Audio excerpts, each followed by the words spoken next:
Welcome to Guide to the Global Economy. I'm Josh Lipsky, the Senior Director of the Atlantic Council's Geoeconomic Center, and today we are going to take you inside our thinking once again about the most pressing issues in the global economy that we think everyone else is missing. We look at the intersection of foreign policy, finance, economics, and we explore the range of topics facing not just advanced economies, but emerging markets in the developing world. And I'd like to start this week with my colleague. Hello, my name is Niels Graham, and I'm excited to join you today. Niels, thanks for doing this. So this week, we decided to focus on, maybe in honor of Valentine's Day, gold. Yes, gold. It's been a traditional reserve asset for central banks, really since the start of central banks, but it's gotten a lot of attention in recent years with kind of the 2008 financial crisis and now with the recent actions against the Russian central bank following the Ukraine conflict. Well, we always think about gold, the history of gold backing fiat currencies, but of course that ended with the demise of the Bretton Woods system in the early 70s. So what are a lot of economies, especially emerging markets, using gold for right now? Yeah, so we're seeing a really interesting shift right now happening in the gold space. So Let's look at it. In the graph as we see here shortly, you'll really see a transition of gold from a lot of these advanced economies, so places like Switzerland, US, UK, selling off a lot of their gold as they move away from this sort of gold-backed currency, while the buyers are overwhelmingly emerging or developing markets, so places like Russia, China, Turkey, Saudi Arabia, and so forth. And you're seeing this transition of assets from these advanced economies to these emerging and developed economies. And this graph, this is looking over how long a period? So this is looking over about a 20-year period, so it's from 1999 until the end of 2021. And just looking at the transactions that have happened. Well, what's driving? I mean, this is pretty stark. You have Switzerland, you have, as you said, advanced economies on one end, emerging markets. We do a lot of graphs at the Geoeconomic Center. You don't usually see things this cleanly divided. No. Is there a thing that caused this, or is it just the natural evolution of economies over time? I think two things. So I think certainly a natural evolution of economies over time. So firstly, we kind of already talked about the decline of fiat currency. So that's driving a lot of the selling that you see primarily in Switzerland, for example. Switzerland used to hold 50% of its gold against its currency, and they've moved away from that. So as a result, they're selling a lot of their gold. You don't really need that much gold to back your currency anymore. Exactly. So they're selling off a lot of it.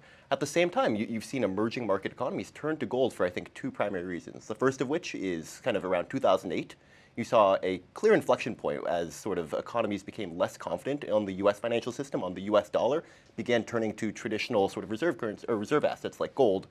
On top of that, you also see increasing gold purchases following kind of U.S. sanctions against Russia in 2014, and that's driven a lot of Russia's gold purchases themselves. Russia jumps off this chart. Exactly. I mean, we'll talk about Russia in a second. So 2008 global financial crisis being one inflection point, and then increase of the use of sanctions. But walk us through the thinking. You're Russia right now. How does gold actually help you?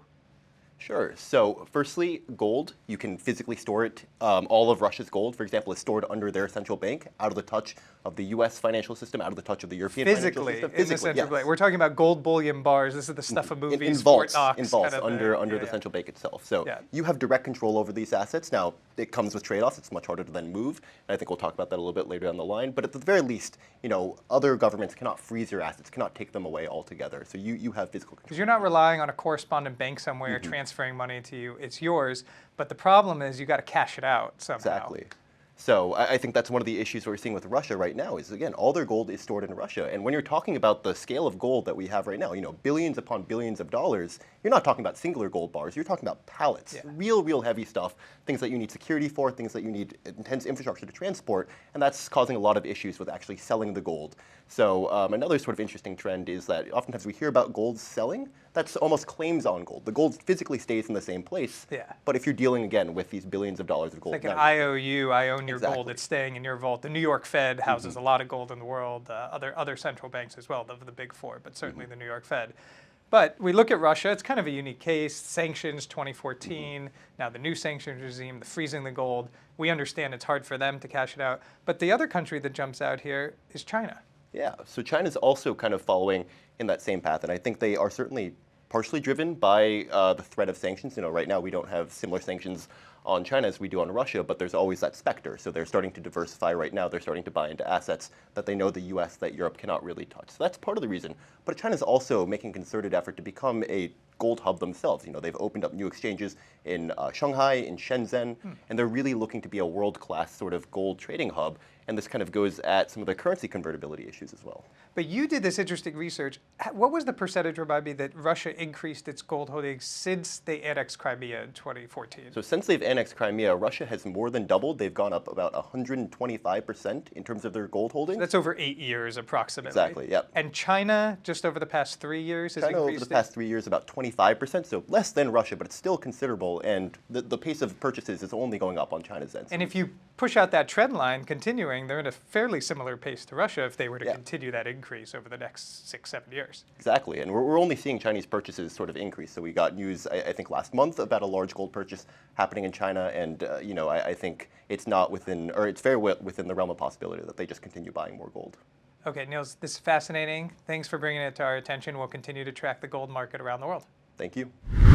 Okay, welcome to Under the Radar. This is where we take a deep dive inside one country, look at what's happening in their economy, try to understand the ripple effects for the entire global economy, and pick something we think everyone else might be missing, either in a financial system or a central bank or fiscal policy, and look at what's going to happen around the corner. I'm very pleased to have with me Alisha Changani. Alisha, this week we looked at Iraq. There's a big date coming up on their calendar. Yeah, so March marks 20 years since the war in Iraq. 20 years since the war in Iraq, it's hard to believe. Yeah. March, significant moment. And we looked at their economy at this Right. 20-year mark. Right, so since November, the Iraqi dinar has lost nearly 10% in its value. I just think back, to 20 years ago, there was so much talk in Washington about Iraq's economy being self-sustaining, oil revenues. Now we're 20 years later and the financial system is in serious trouble and very dependent on the US. Yeah, so the U.S. houses Iraqi's foreign exchange reserves and, with a really cash-dependent economy. So when we say they house the foreign exchange reserve, what does that mean in practice? Yeah. We just talked about gold bullion sitting in central banks. This isn't gold bullion. This is dollars? This is dollars, yeah. So if you want to follow the money with me, let's talk a little bit about let's follow the money. Yeah, let's talk about how Iraq gets its dollars. Okay. So if you're the central bank, you're requesting the Fed for dollars. And so I literally call up the Fed, I'm the Iraqi central bank, I say, we need more dollars in our economy. Exactly. And what the Fed does is sends chartered planes from New Jersey, has $100 bills in these pallets, and it goes to Baghdad. And it's important to note, this is Iraq's money, not US money, but it's Iraq's money kept in the US. Exactly, right. And these dollar bills are traveling in armored vehicles all the way to the central bank. So you have these, huge piles being sent around the world, traveling in armored vehicles. It's amazing this is happening in the age of digital currency, but this is how money is transferred. Yeah. Why is it transferred in this way? Yeah, so since 2003, this has just been the process, and then, the money is then auctioned to commercial banks, and they take the money from there. Because they need physical cash, Right. basically. We saw this in Afghanistan as well, and then the money got cut off once the Taliban were coming into power because there was fear that the Taliban would be able to take over the money. Right. What's been the problem in recent months in Iraq in terms of the system? Yeah, so since November, 80% of these requests have actually been denied. Why? Why is the States. U.S. denying them? Because there's a lot of suspicion that these funds are being laundered to sanctioned Iran and Syria and other Middle Eastern countries. So the central bank's giving them to the commercial banks, but somewhere in that chain, there's a problem. Exactly. And this has caused ripple effects into Iraq, increased dollar shortage, and forcing the new central bank governor to revalue the dinar totally. So he's revaluing the dinar. The U.S. is denying the request. Yes. The economy's in trouble. Yeah. Where do they go from here? Yeah, so a delegation visited Washington to talk a little bit with the foreign minister and other central bank representatives to talk about a potential solution, whether that's bank reforms, introducing AML, CFT regulations. But they actually came up with a new kind of form, creating an online platform where Iraq Central Bank and the Fed could review all dollar transfers happening within Iraq.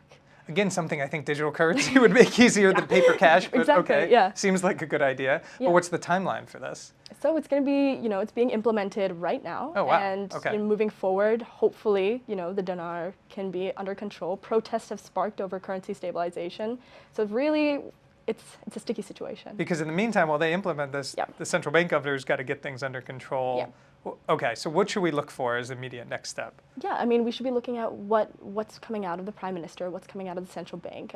They have an official campaign that they're launching for anti-money laundering forms, but really seeing if this online platform has any effects and if the Fed is going to be, loosening its restrictions. Thanks for looking at the Iraqi economy. You know, in a few weeks, everyone in Washington will be doing these sort of retrospectives. What went wrong, the military invasion, the intelligence that led, the talk about weapons of mass destruction. Yeah. I think less focus will be on the Iraqi economy, and I hope we continue to look at this story at the Council. For sure.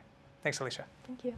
Okay, it's time for By the Numbers. This is where we pick one data point from all our research over the course of the week and something that really jumped out to us that highlights a trend in the global economy.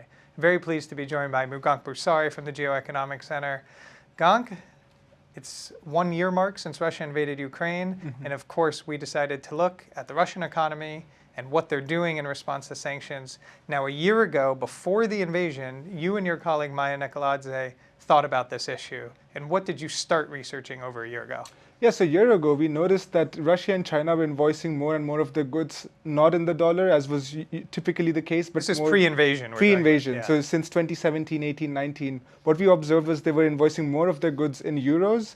And this was an effort to de-dollarize the economy, which is to de-dollarize, get away from the dollar, essentially. Yeah, to reduce the reliance, to reduce your economy's reliance on the dollar for international trade, for finance, and for every other international economic. How did being more reliant on the euro compared to the dollar work out for the It didn't work out well. I don't think Russia factored in or predicted that US and Europe would really coordinate so heavily and so deeply on Russian sanctions. And so moving to the euro from the dollar didn't really work out. So now Russia pivots again, and this is the subject of your new research. Yeah. And now that Russia is now pivoting to the yuan. And let's look at this chart that I think makes it very clear. Stark change over the past 12 months from essentially zero invoicing. So take us through. What are we looking at in this chart? Yeah, so the number for this week, for this issue is 9,000%. That's a big number. Yeah, that's by how much the ruble-yuan trade volume has increased between in December 2022 compared to January 2022. And what you observe here is that the levels are really almost zero before the invasion. And this is because a lot of times when you were exchanging like hundreds of millions of yuan to the ruble, for example, you wouldn't directly exchange it, but you would go through an intermediary like the US dollar. Right. Because the US dollar is a lot more flexible, it's a lot more liquid, it's a lot more usable. And now they stopped because of sanctions. And now they've stopped. So they want to, so you were still reliant on the US dollar for your exchanges, even with China. And so now they've just stopped that. And what they're trying to do more and more is to exchange directly from the ruble to the yuan. And that's what you see here. You see like more and more trade going directly through the exchange of yuan and the ruble. Well, it makes sense from a Russian perspective. They don't have a lot of options. China's a huge buyer. They're willing to supply goods. They can do trade in this way. What is China getting out of this? Yeah, China really wants to internationalize the yuan. It has been, for the last decade, been really, it had a long hesitation for several years. And in the last decade, it's really upped its efforts to internationalize the yuan. For example, the yuan is now part of the SDR basket. SDR, the IMF currency basket. The IMF currency. So this is a symbol of sort of international legitimacy of a currency. Yeah, and so this is what China has struggled with, is because the US dollar is the incumbent, it's really hard to replace a currency that is already used internationally and it's already used widely. So the yuan has struggled to really make itself prominent because there have been few takers, but Russia right now is really, like you mentioned, they have no choices. They will Russia's a taker. China's happy to, but are there risks to the Russian economy by being so reliant on the yuan? So yeah, there are risks associated with this. So there are three risks that I think are really key to understanding what Russia is looking at right now. One is exchange rate risks. And the yuan is really tightly managed by the PBOC, and it is allowed to fluctuate between certain bands, but not too much over or above. Yeah, very different than the dollar, free-floating exchange, very open where the exchange rate is. Yeah. So intuitively, you might think that that is actually more stable than a dollar that is free-flowing and that is floating in general. But China has a history of using the ruble-yuan exchange rate to its advantage. And so it can abruptly change the exchange rate, even if it causes damage to the Russian economy. We saw this most recently right after the invasion in March, when China let the exchange rate really depreciate. It's a good point because China's worried about their domestic economy first and foremost. So if there's something the People's Bank of China or the Finance Ministry needs to do to stabilize their currency and their economy, they are going to do that and not be worried about the ripple effects on the Russian economy or other places. And that brings me to the second risk, is the risk of capital controls. So so this is really just one part of a broader effort to de-dollarize the economy, and China has been also buying a lot of reserves in yuan, denominated in the yuan. And the risk here is that China has a lot of capital controls, and if Russia really needed its currency, if it really needed to use those reserves, it could find that China has set strict capital controls right now, and it can't actually it can't convert its bonds or other assets into usable currency. And the third risk? And the third risk is about currency swap lines. So China and Russia have currency swap lines, which is where you have an agreement between the central banks to exchange currencies directly. And this Russia is really relying. This has been on since 2014, and Russia is really relying on China's goodwill. So if Russia gets on China's bad side at any point, China could cut off that supply. And so again, Russia is caught off guard, and especially these swap lines, they expose Chinese financial institutions to secondary sanctions because they could be perceived as helping Russia evade sanctions. And you see even this week, Secretary Blinken warning China about providing more support to Russia. That's about military aid, but as they see more of these financial linkages, these things are tied together. When the yuan and ruble are being traded, they're being traded for something. Goods and services, primarily goods, normal trading goods, civilian use. But maybe more than that, we don't know. It's something worth watching. Gang, thanks for doing this. Thanks for looking at this research. Thanks for the research you and Maya have done over the past year on this. We'll continue to focus on it here at the Geoeconomics Center.